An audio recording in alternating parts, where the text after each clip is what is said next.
Let's go over these games for tomorrow.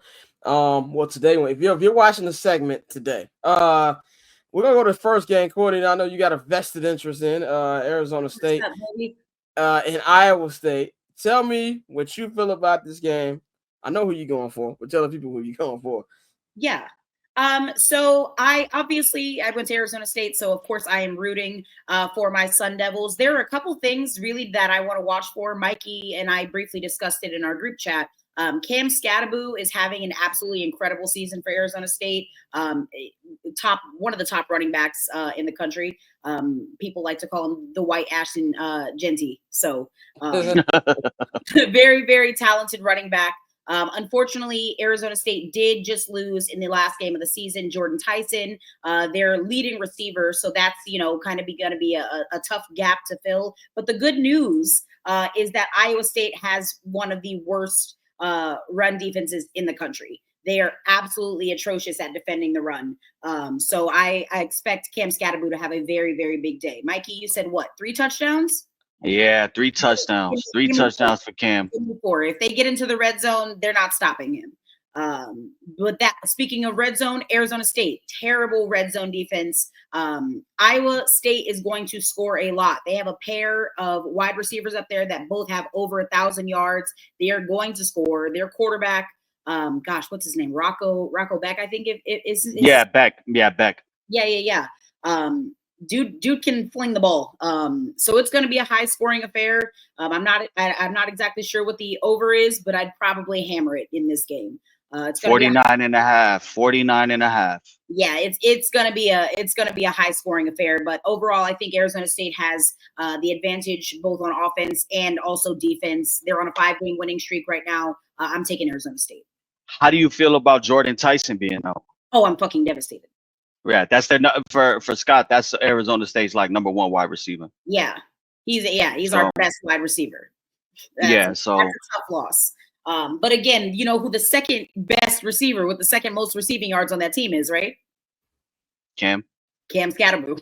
The man can do everything. So I expect him to have a very big day tomorrow. I pray that he eats his Wheaties in the morning. Yeah, it's going to be a good game. It should be back and forth, and it's rather early in the day, so it's going to be good. I know some games started right now, but I'm looking forward to that Boise State game tonight. Me too. Definitely, that's going to be a big one. Let's go to the SEC championship game between Texas and Georgia. Of course, these are big fan bases. These niggas always on my timeline every week, man. It's like Georgia trying to get some get back in this one. Courtney, what you feel about this matchup? Who you got? I mean, this is one of those. I feel like I'm kind of going back and forth in my mind, just because when I think about when they played each other for the first time this season. Also, just fun little factoid for the people watching at home. This could be the first time that Texas potentially loses to the same opponent twice in a season since like 1909 or something like that. And that team that they lost to back in 1909 was actually Texas A&M.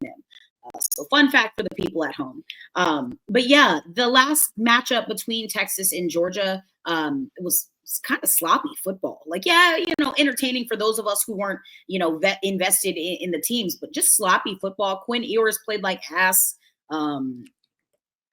Carson Beck played like ass. They were having a mid-off if I'm keeping it a buck. Honestly, that was the BLT Classic. That was the BLT Classic.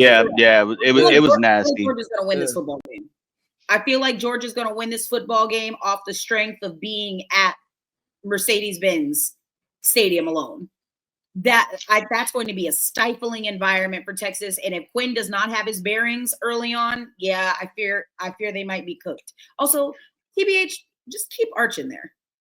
I think we're going to see Arch. That's what I was going to get to. I think he's going to play. I think he kind of proved valuable last week when they brought him in to kind of use his legs, like a Manning that can actually run. Like, it's pretty crazy. Like, so I think Arch plays, but I'm just gonna ride with Texas in this one. I just think they're the better offense and defense, and they've been playing a little bit better since getting taking that L to Georgia. Like I said, I don't know what motivation these teams have, so it's going to be hard to say. I think the obvious team that has more motivation would be Texas, and just kind of like that revenge factor. But it should be a good game. I think it's actually going to be a low scoring game. I think we're going to see maybe 24, 21, 21, 18 type of game. I think it's going to be that, just because this, up until that fourth quarter against Georgia Tech, the Georgia offense did absolutely nothing. Yep. And I think we're going to kind of see more of the same of that, because I do, like this Texas defense. So it should be a good game. It'll be a good game that the timeline's locked into, but it really has no implications as far as, seeding and who's in and who's out. Yeah, I think too, man. I just don't trust Carson Beck, man. Like, and I think that if Arch Manning, like you said, Arch Manning plays, I really like how he's playing. Every time I see more Arch, just like that. Remember the 3 Dave skit on Chappelle Show? Yeah. Where they was like, the Wayans brothers got this. There's more. That's how I feel when I see Arch Manning out there playing. It's gonna be tough to win in the Benz because they love that team out there. It's a tough atmosphere to play, but I personally like Texas on it. I don't think there's anything, like you said, motivation-wise outside of hate for this game. So it's gonna be interesting to see how it's played. But I'm probably gonna ride with Texas on this one. Let's talk about the more we talk about it, I just keep wanting to change my mind, right? Like I feel like I'm gonna wake up tomorrow and I'm gonna feel like an entirely different way. Gosh, one thing about Kirby Smart is so good about trying to sell you his product, because why am I up here? Why am I believing in Carson Beck? This is crazy. I mean, I think they've been there when he's like, I told him about the fucking dogs. That's what I told him. That's what you hear. Yeah. That's what you hear. I might feel a different way tomorrow, but I'm taking Georgia in this game. Let's get to the Big Ten championship, man. Dan Lanning and his boys. This is their first year in the Big Ten. They're going against a Big Ten stalwart against Penn State. In this one, man. Dylan Gabriel and the boys. What do you think about this game? And he gave like a real, was it like a motivational video or something? It had me hyped. Mikey, I know when you retweeted it. Yeah. He brought out the I can't say the name, but he brought out the blank bear from Inglorious Bastard, and given the he brought out the Drake bear but no, like Dan Lanning is that dude, man. I fuck with Dan Lanning. I fuck with Oregon. I've always fucked with Oregon just off of the strength of the Nike ties and their assortments of 500 different uniforms. But I think this is an important game because right here they're playing for a bye. So the winner of this game will get a bye during the CFP. But I still think that this is going to be a game that Oregon wins. I have more faith in Dylan Gabriel. I don't like Drew Aller at quarterback for Penn State. And honestly, how can anybody trust a James Franklin led team to win a big game? He's just not. That's just not his MO. What is it? If I'm not mistaken, I believe he's 1-16. Yeah, it's something. Yeah, he's the Matt Eberflus. He's the Matt Eberflus. I mean, he's a track record. He's a good coach, good program. They're always there, but when those games that you got to have, it's just not there. But I mean, Oregon has scored 35 points in 5 of their last 6 games. I think that they're gonna probably have no problem, putting up points in this game. I think Penn State will still be able to kind of move the ball on them. It's a total of 49.5. I think we're looking at an over. I think Oregon could probably give you 30 points on their own there. But yeah, Oregon's going to be number 1. I think Oregon is primed to kind of take a nice little run into the CFP, and I think we might be seeing them in the championship game. Yeah, that wouldn't surprise me at all. This is probably the game that I'm least excited for because I don't think Penn State is a particularly sexy team.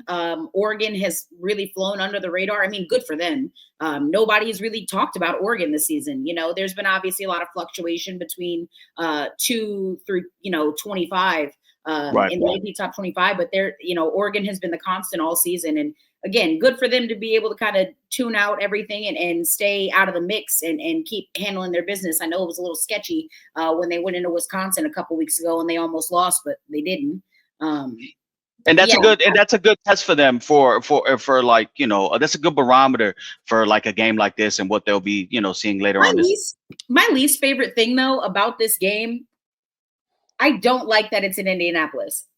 Something about, I feel like Big Ten football is just like, when I think of it, I think of cold.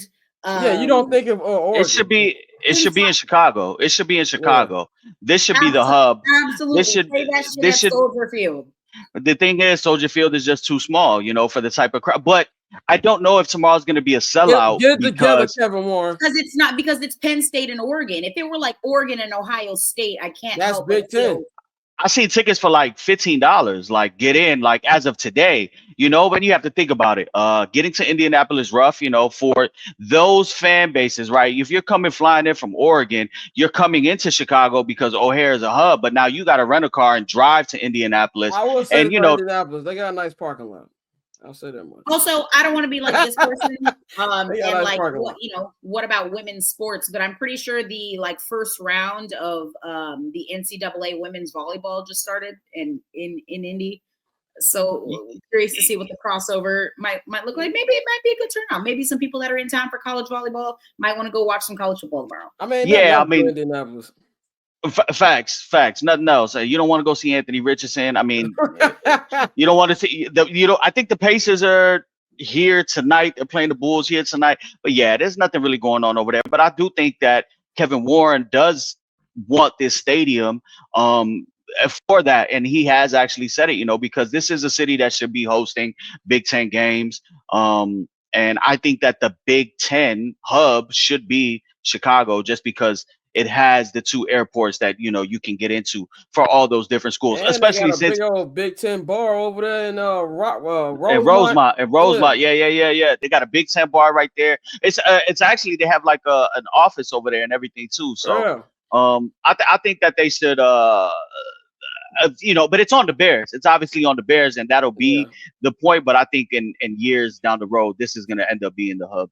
And real quick, another reason it should be the hub, and it's the money. Like, I know we talk about Mercedes-Benz and Mercedes-Benz being new, but like a lot of these SEC graduates, they live in Atlanta or around Atlanta, and this is where the money at. And so that's why Bama coming here is big. That's why anybody from the SEC coming here, and then adding that Texas money to the SEC, you're going to see a lot of them make the trip to Atlanta. But like you said, once they get a stadium, Chicago will be where they had a Big Ten championship every year. Yep, 100%. But you got to have that stadium that could fit 70, 80,000. So that means Big Ten playoff games coming 2035. Look out for it. So yeah, probably for football. I know they do. You know, they host the basketball like first rounds at the United Center sometimes. Yeah, but let's get to the last game on the schedule tomorrow. ACC championship between SMU and Clemson. I don't know much about this game. I'm not gonna lie. I just don't like Dabo Swinney, so I'm gonna go with SMU just off the fact that I don't like that's a great reason. That's a good enough reason. Courtney, what's your vibes on this game? So I don't know if you remember this. I remember it. When we were talking before the season, the college football season started, we were talking about our Heisman candidates, preseason.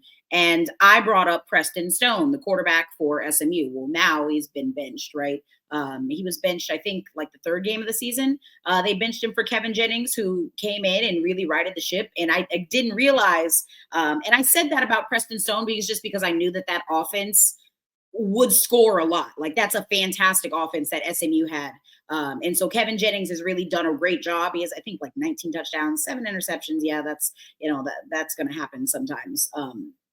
But he's been that's a really great offense. I think they're averaging almost 40 points a game. They're going to score a lot. Clemson's has struggled with that as of late, but also Clemson has had to play more difficult opponents as of recent as well. And that's no slight to SMU. But I mean, Clemson, yeah, they did just lose to South Carolina, but I think they're kind of just going to be on a different level right now. So sadly, I feel like I got to take Clemson in this game, which is crazy. I don't want to, but I'm taking Clemson. You wouldn't be wrong, but I'm just gonna ride with SMU. You know, and first off, shout out to SMU. You know, coming over, this is their first year as well in the ACC. They're ranked.